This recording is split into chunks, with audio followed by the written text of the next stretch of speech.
government is going to punish you more than they will punish me. I'm telling you, in another 1 year, you will be crying in my office to come and represent you. I know, I can tell you.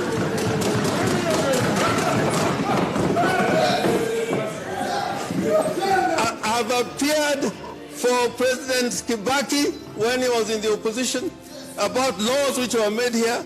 I've appeared for President Uhuru and Vice President Ruto when Kanu was going away. When Kibaki was taking away his members and making them ministers, I went to court on their behalf. But now that they're in power, they are forgetting. And power, when power gets into your head, I can tell you, you will never remember that one day there's a bigger power, almighty, that will deal with you. Me, Abel Masete, from where we are going to break down, analyze, and also tackle issues unfolding here in our country, Kenya. Now, recently, the ruling party, that is Jubilee, has made some changes in the Senate House, where we have seen Elgeyo Marakwet Senator, that is Kipchumba Murkomen, who was the majority leader at the Senate House, was ousted and also was being replaced and has been replaced by one Samuel Pogisto, who is the senator in West Pokot and also comes from the Kanu party. And also the Nakuru senator, that is Susan Kihika, have been ousted and replaced by one Irungu Kangata from Jubilee party. Now, Samuel Pogisto, the majority leader, will be deputized by Tuma Dulo, who is also from Jubilee party, and Irungu Kangata, who is the majority, will be deputized by one Parihia Haji, who is also the Jubilee party. Now, I do understand the Jubilee has 34 senators in the Senate House, that is plus also 2 other senators from Kano because they're in a coalition.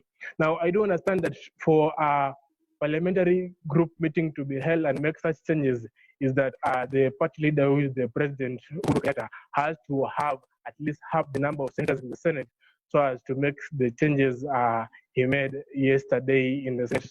Now, it's being alleged that 22 senators did not attend to that meeting in the State House yesterday. One among those senators who did not attend is Aaron Cheriot, who is a senator for Kericho County. Now, if I may begin with you, Alan Polycarp, what is your take on that issue? Do you think missive was played in those changes that were done, particularly the majority leader position and the deputy and the majority whip position? What if you can hear me? Thank you and good morning, Abel. So, according to me, I don't think those points at this level of the point at which Jubilee is and the time of these changes, I don't think that those regulations you're mentioning really matter because of the COVID-19. That can be an excuse and issues. But again, the president being the party leader, there's some power in him that he just has to use. He's just using it because after all, he's the president and he's the leader of the party. So I believe these moves are really directed by the president, and they don't really care about the quorum to change the number of seats. Remember, Murkomen, when he was hosted and then he came on to the media and he said that they didn't have quorum to remove him on the seat. Then there's a section of senators saying that they're the ones who chose him. It's not an elective seat. It's a seat the senators choose him. Now they have the authority to bring him out again of that seat. So I really don't think that the quorum of the 22 MPs really need, the 22 senators really need to be present about. No, thank you very much, Alan Polika, for your intake. And please accept my apologies that I did not introduce you earlier on. Alan Polika is a journalist and also an analyst. Then I'll be moving to Benedict Kirira, who is a reporter in K24. Ben, if you can hear me, thank you very much for your time here in Fact Check. Now, if I may ask, yesterday President Uhuru Kenyatta made some changes in the Jubilee Party. Now, it is alleged that some senators did not attend that particular meeting in the Senate House. Do you think mischief was part of the game that was used in making those changes? Kirera. Thank you very much, Abel. I believe what is going on right now is actually if I may say, political wrangles in the Jubilee Party. It is quite unfortunate that the President Uhuru Kenyatta, as the head of the party, he is actually on the wrong side, or rather, his subjects are on the wrong side of his team, which should not be the case. But my issue is, Abel, I don't think this is the right time for the president to do what he's actually doing, because with all that's going on in the country, I think the 2022 politics is something that should not be, taking place right now. But again, it comes a time in a country where the president should actually, take lead and show the people that he's still the president, because I think Uhuru is taking action following the ignorance, or if I may say, yeah, ignorance that has been going on in his parliament, the disrespect that has been going on in his parliament. And so I think he's trying to make changes so that he can be able to reach a certain target, which we don't know yet, but I think he has a plan that he hasn't put it out clear to the people. Okay, thank you very much, Kirira, for your intake. Now, if I may bring in Glenda Ajeng, Senator Murkomen and Susan Kihika, rather, from Nakuru County, they term those changes as unprocedural because they think the right number of the quorum was not raised so as to make those particular changes in the Senate. What is your take on this issue, Glenda? So good morning and thank you. So I'll say it's not the right time to focus on politics, as Alan and the partner said. But I think the right procedures are not followed during the voting of the removal of Murkomen and the lady Kihika. Yes. So I think it was not the right. They didn't use the right procedure while doing this. Yes, I think. Yeah. Okay, I'm asking the changes that were recently done by President Uhuru Kenyatta in the Senate. Do you think that right now he has control over Jubilee Party, keeping in mind that Murkomen and Susan Kihika are key allies of the Deputy President William Ruto?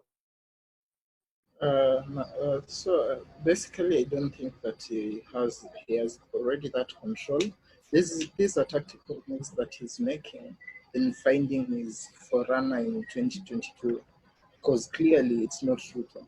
It's not Ruto at all. And they are trying to find someone. That's why they have a coalition with KANU. They are trying to groom Gideon Moi for this position. That's what I believe. Because this goes back a long time, not really quite a long time, but it goes back to the burial of the late Mzee Daniel Moi. When he was being buried, there was a suggestive language by the KANU MPs and present requesting the president to do something about the son of the late. And I think this is that time that they're trying to bring him up. And as the politics have always played in this country, they are quite tribal and passing on the mantle from one person to the other. Remember, our President Uhuru Kenyatta was passed the mantle and groomed by the late Mzee. So it's time to return the hand, and it's now time to give it back to Gideon. And I think that's what they're doing. So whatever the president and the party are doing, it's procedural. They're not doing it at once. They're really pushing out slowly the people belonging to Ruto, and now they're bringing in a section of KANU so that when the time comes, they are fully ready for Gideon. Abel. Okay, now I get your point, Alan Polycarp. Now, Benedict Kirira, one may ask, looking at how those changes have been done in the Senate, removing Kipchumba Murkomen and Susan Kihika, who are one of the key allies of the Deputy President, is this a big blow to the DP? Looking at in 2022, he wants to vie for the presidential seat. Is it a big blow to the DP, Kirira? Yes, Abel, this is obviously a very big blow to the deputy president. First of all, because Kihika and Murkomen, those are very close allies of the deputy president, and the removal of those two individuals is kind of a signal to the deputy president that from Uhuru that I'm still the head and that I have the keys to where you want to go to. You understand? So what Uhuru is trying to portray to the deputy president Ruto is that he's the way that what do I say? He holds the way to where Deputy President Ruto wants to get to, and that is the presidential seat in 2022. And so I think this is just a show whereby we're able to understand that the friendship between Deputy President Ruto and President Uhuru Kenyatta is now, really going lower. So what is actually going on is I don't know where Uhuru and Ruto will be in 2022, but I understand that Gideon and Uhuru, they are now becoming very close allies. So there's a handshake between Gideon and Uhuru and the handshake between Raila and Uhuru. But between Uhuru and Ruto, that is something that is actually dying gradually. Thank you very much, Kirila, for your input. Now, Glenda, I think we can come to you. Now, Irungu Kangata, in one of the TV interviews yesterday, he said that the deputy president had been invited to State House, yet he did not show up. Now, to make those changes, do you think the DP was supposed to be consulted so as to make those changes, Glenda? Oh, yes. Oh, I think the DP would have been consulted, considering the meeting is a party thing, yeah? And Jubilee is a whole party. It has members. So as I was listening to the interview yesterday, I had the Kericho MP saying that Jubilee was being run like a market. Any Uhuru was making decisions without consulting the rest of the team, which was not right. But when it comes, I think when it comes to presidency, Uhuru knows who he wants to hand in the mantle to. He knows who he wants to take this position over in 2022. So I think the bond between Uhuru and Ruto so far, their bond is actually diminishing, and it's really bringing a big crack to the team, the Jubilee party. So Ruto should have been consulted, but because Uhuru and Ruto are not in good terms, I think that's also something that's bringing the whole collide in the party. Okay, thank you very much, Glenda, for your point. Now, Alan, do you think the DP is to be consulted when making those changes? Okay, I think that at this point, it really doesn't matter that the DP should be consulted or something, because remember, they are not in good terms with the president for a long time now. Even before COVID, there was an issue, and it was on the media that the president and his deputy are really not in the same house, and it dragged on until the other day. You saw when Tuju tried to present a motion to the registrar of parties, and then the deputy president complained that he was not consulted. I think it's so clear, crystal clear to the deputy president and his people that it's time to pack your bags and just decamp, because after all, there's a famous saying in Swahili, "Kuzaa kwambii toka." Clearly, they're just pushing him out, but it's not. He really wants to stick around. He wants to, as you know him as the hustler, he wants to try and find his way back in, but clearly this house has already omitted him. And I believe it's at this point, it really doesn't matter whether he's consulted or not, because his opinion, after all, doesn't matter in Jubilee anymore.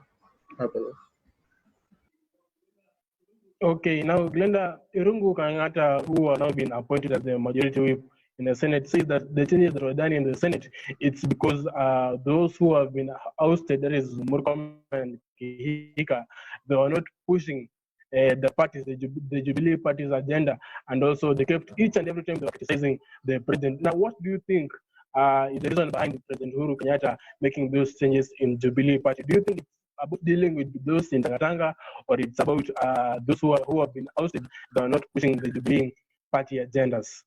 Glenda. Uhuru, thank you, Abel. I think Uhuru is trying to set up the team he wants for 2022, and he's trying to remove each and every obstacle that will be on his way during that time. So anyone who's associated to Ruto will definitely go to a fall. He's not gonna spare anyone. Anyone who does not listen to him, anyone who does not support him, he's gonna have a downfall. He or she's gonna have a downfall. So Uhuru, it's not about working. I don't think it's about working. I just think it's about him trying to create a new team for his party, a new team for his coalition with KANU. He's trying to create something new that he will remove all those people who will bring that idea down.